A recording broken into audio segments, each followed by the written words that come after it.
नहमदुहु व नुसल्ली अला रसूलिहिल करीम। आज का जो विषय चुना है वह है इस्लाम में संगीत, यानी इस्लाम में संगीत के बारे में क्या कहा गया है, उसके बारे में आज थोड़ी हम बात करेंगे। यह माना जाता है कि इस्लाम में म्यूजिक की आमतौर पर मनाही है। हालांकि इस तरह की बातें जो है ऐसे मुद्दों को एक अलग ही स्तर पे ले जाती है और लोगों के ईमान के साथ जोड़ देती है। म्यूजिक पर विद्वानों का जो पहला हमला हुआ है वह 10वीं शताब्दी के बीच का है, और ऐसा लगता है कि ये म्यूजिक के बजाय म्यूजिक से जुड़े अनुचित यानी गलत व्यवहार के जवाब में था। कोई भी इस्लामिक विद्वान यह नहीं कहेगा कि कुरान की तिलावत करना मना है, बल्कि कई लोग कहेंगे कि कुरान की ज्यादा से ज्यादा खूबसूरती से तिलावत करनी चाहिए, यानी उसे पढ़ा जाना चाहिए। किरात से अनजान इंसान के लिए किरात म्यूजिक के जैसी ही लगेगी। हालांकि इस्लामी कानूनी ढांचे में किरात म्यूजिक नहीं है और इसे ऐसा कहना अपमानजनक है। किरात की बेअदबी है। समस्या यह है कि शब्द म्यूजिक जो है वो वाद्य यंत्रों और आवाज के कुछ मेल का नाम है, और अरबी शब्द मौसिका पर अच्छी तरह से मेल नहीं खाता है। मौसिका इस्लामी कानूनी परंपरा में एक प्रकार की आवाज की कला है। इस हिसाब से किरात म्यूजिक नहीं, मौसिका है।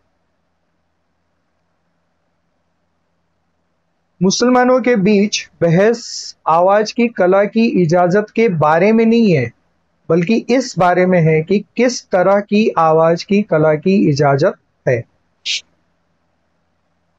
एक बार फिर से दोहराता हूं कि इस बात पर बहस नहीं है कि आवाज की कला की इजाजत है या नहीं, बल्कि बहस इस बात पे है कि किस तरह की आवाज की कला की इजाजत है। कुरान में सीधे कोई आयत म्यूजिक के बारे में नहीं है। झूठी बातें और मन लुभाने वाली बातें, ऐसे शब्दों का इस्तेमाल जरूर किया गया है। अब अगर गौर करेंगे तो पाएंगे कि अक्सर जो लिरिक्स यानी गानों के जो बोल होते हैं उसमें झूठी बातें या मन लुभाने वाली ही बातें होती हैं। हदीसों में म्यूजिक को लेकर बड़ा विरोधाभास है, यानी कुछ ऐसी हदीसें हैं जो म्यूजिक के सपोर्ट में है और कुछ म्यूजिक के खिलाफ है। जो आम सहमति सामने आई है वो यह है कि आवाज की कला के 3 प्रकार है: जायज, नाजायज और विवादास्पद यानी कंट्रोवर्शियल। किरात, अजान, मजहबी नारे और इस तरह के अन्य सभी को जायज माना जाता है। नाजायज वे मानी जाती हैं जो लोगों को ईमान से दूर ले जाती है। म्यूजिक जो पीने या अनैतिक व्यवहार की ओर ले जाता है उसे नाजायज माना जाता है। विवादास्पद में लगभग सभी अन्य प्रकार की म्यूजिक शामिल है।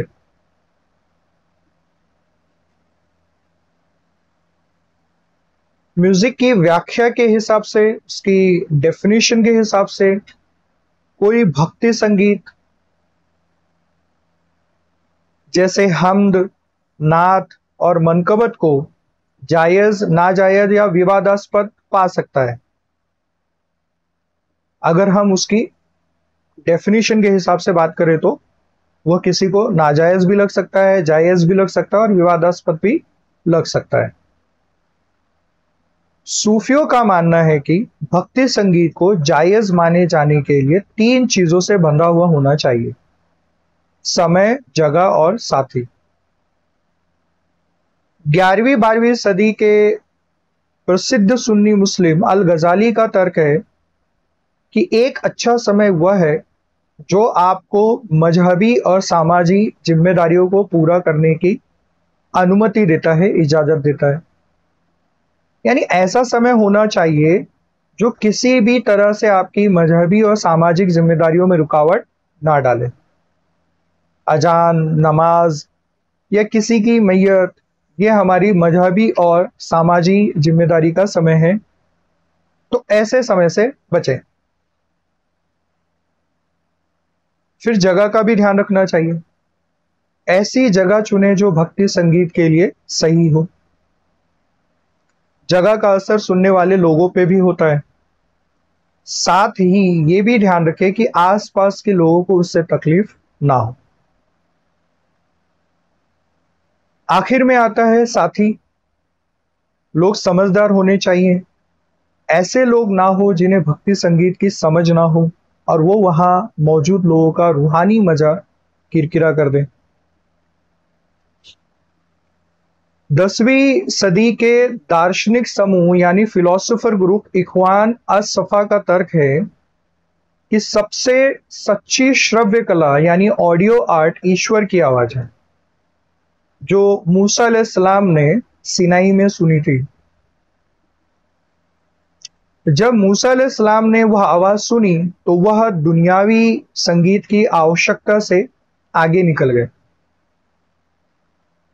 उस बात के आधार पर इखवान अस-सफा का मानना है कि इंसानी श्रव्य कलाएं यानी ऑडियो आर्ट हमें सच्चे संगीत की याद दिलाने के लिए आवश्यक प्रतिध्वनियां हैं।